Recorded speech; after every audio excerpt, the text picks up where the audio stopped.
विवेक जब होगा, आप परमात्मा को इष्ट मानोगे, तभी आपको पूर्ण लाभ होगा।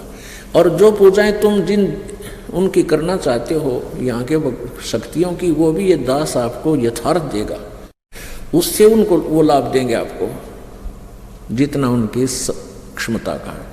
लेकिन जन्म मृत्यु, कर्म, पाप कर्म का दंड, संस्कार, प्रारब्ध कबीर परमात्मा के अतिरिक्त कोई चेंज नहीं कर सकता आपका।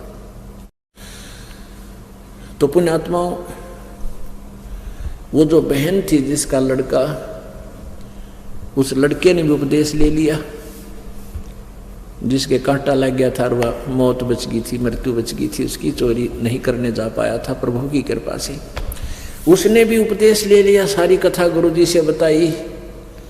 तो परमेश्वर के उस परमात्मा ही आए हुए थे। कबीर जी ऐसे ही चलते रहते हैं, इसीलिए तो आपको अभी तक यहाँ तक ले आए, इस कलयुग के इस पीक टाइम तक। कभी कहीं आपसे भक्ति करवाई, कभी किसी रूप में कहीं प्रकट होकर आपसे भक्ति कराएंगे। आपके 2-4 जन्म उस भक्ति के कारण आपको मनुष्य के मिलते रहे, और अब 600 साल पहले फिर आगे थे आपकी पूरी चार्ज करके बैटरी। तो इसी कारण से आपको मनुष्य जन्म मिलते रहे, और आपके अंदर चाह है भगवान की, अब आके फिर से मान लिए। तो लड़का अपनी माँ के साथ जाने लगा, बहुत श्रद्धा होगी माँ बेटिया की। अब लड़के की शादी होगी, वो बहन रामो फिर तो महाराज जी की सेवा में ज़्यादा रहने लगी। जैसे 2 दिन आते, 4 दिन आते या 10 दिन आते, प्रतिदिन 1 घंटा सत्संग भी करते थे। तो वह क्या करती थी, सत्संग के दौरान जो बाहर से आसपास के ग्रामों के भी भक्त आते थे, बर्तन ले जाती, कपड़े ले जाती, सबके साधु भक्तों के जैसे वहाँ भक्त रहते थे 10-5 महाराज जी के साथ, गुरु जी के कपड़े, वो कपड़े धोने की सेवा ले लेती। एक दिन वो साथ ही एक दरिया थी, बिल्कुल साथ से एक दरिया बनी हुई थी, वहाँ घाट पर धो के ले आया करती थी। अब पर सत्संग शुरू हो जाता और उसको कह दिया कि माई ने, बहन तू नौकर कपड़े धो लाई, मौका है, फिर सूखे को नहीं गए सर्दियाँ के दिन से। अब वह उसके कहने से लेकर सब कपड़े चल पड़ी, और मन उसका न्यू था सत्संग सुन लूँ।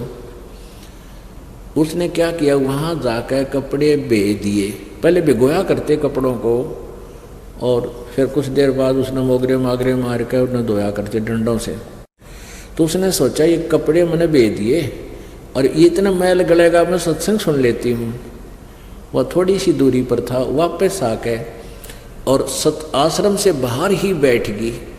खूब आवाज़ सुनाई देती वहाँ, नो बैठी रही सारी। सत्संग शुरू कर रखा गुरुदेव ने, उसकी आँखों में आंसू आवे। मैं भी इसी दुखी थी, कथा सुना रहे थे परमात्मा, जिसका लग गया उसका याद रहा करे। अन्यो रो है भगवान बड़ी दया करी, कति मेरे को तो नरक से निकाल लिया। यानी उसने 1.5-2 घंटा जो गुरुजी ने सत्संग किया, उसको ये नहीं पता चला तू के काम आई थी, भूल गई। अब सत्संग समापन हुआ, जब उसकी वह चेतना आई, उसने सोची आज बात बिगड़ेगी, ये कपड़े सूखे को नहीं, सर्दियाँ के दिन हैं, गुरुजी नाराज होंगे, भगत के पहरेंगे, और फिर मुझे यह सेवा मिले नहीं गई। वह भागी भागी भागी भागी गई, जाकर देखा कि वहाँ कपड़े धोकर सुखा रखे, काफ़ी कपड़े थे। उसने वहाँ जो और कपड़े धो रही थी गांव की, नगर की आके बहन बेटियां उसी घाट पर, जो नाम नहीं ले रखा था, उनसे पूछा कि मेरे कपड़े किसने धो दिए। वो बहन बोली कि आप ही तो धो रही थी अभी। नहीं नहीं मजाक मत करो। उसने सोची तेरी सेवा छीन ली, इन ने धो के सुखा दिए कोई सी। अब जो नाम ना ले रही उनके पास कहाँ टाइम है, इतनी अकल उनमें कहाँ से आ सकती है कि इतना लाभ उठा लें। उन्हें तो अपने कपड़े धोने मुश्किल हो जाए, फिर भैंसा की सानी बेड़ी है, फलान करना है, उनके 100 मन में चिंता रहती है। उनसे फिर पूछ रही है, सच्ची बता बहन, एक एक को पकड़ के आए, सच्ची बता दे। कहने लगी तू मूर्ख हो रही है, क्यों मजाक बना रही है, अभी आप तो खुद धो रही थी, अब सुखा आ रही थी। अब वह जानेगी हो ये तो परमात्मा की लीला थी। अब परमात्मा ने आके उस बहन का रूप बना के और सारे कपड़े धो के सुखा दिए। और वो सूखे कपड़ा की गठड़ी बांधे आवे। एक और देखे थी बहन, उसने शिकायत कर रखी अंदर आश्रम में गुरुजी को, गुरुजी आरामो है ना, या तो जमाने कमी होगी, इसने सुख घना हो गया। मैं सेवा दी थी कपड़े धोने की, यहाँ बैठी बैठी बाहर सत्संग सुन रही थी, अब गई है दौड़ी दौड़ी, कब ये सूखेंगे, कब आप पैरोगे, ऐसे वह कह रही। इतने में वह गठड़ी बांध के सारे कपड़े ले आई और ला के जिनको पता नहीं था वो कहने लगी इतना शर्म नहीं आई, वो टोंट कस रही है अंदर बढ़ते ही, ये कब सूखेंगे, तू ही गई है। फिर उसने सारी कथा बताई कि महाराज जी के सामने रो पड़ी पड़ के, एक परमात्मा आप इस दासी का रूप बना के कपड़े धो के सुखाया, ये महाराज मैं तो यहाँ बैठी बैठी सत्संग सुनो थी।